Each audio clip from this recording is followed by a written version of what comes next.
Alam mo ba, na ang IOS Health Card ay hindi lang para sa physical health. Kasama rin dito ang mental health support through Mindscape. Sa bawat IOS Health Card adult at senior plan, may access ka sa Mindscape, kung saan pwede kang magkaroon ng mental health screening at 24/7 chat and call support. Here's a quick step-by-step guide on how to register. Go to the Mindscape website. Click Login,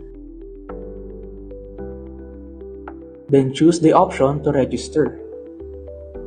That is a hassle-free login. Use a different email address from your HeyPhil app 2.0 account, including your certificate number. Fill out the registration form with your complete and correct information.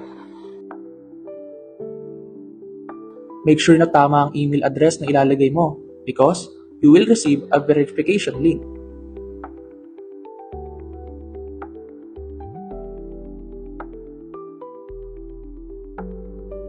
Open your email and click the verification link to activate your account. Once verified, you may now log into your Mindscape account.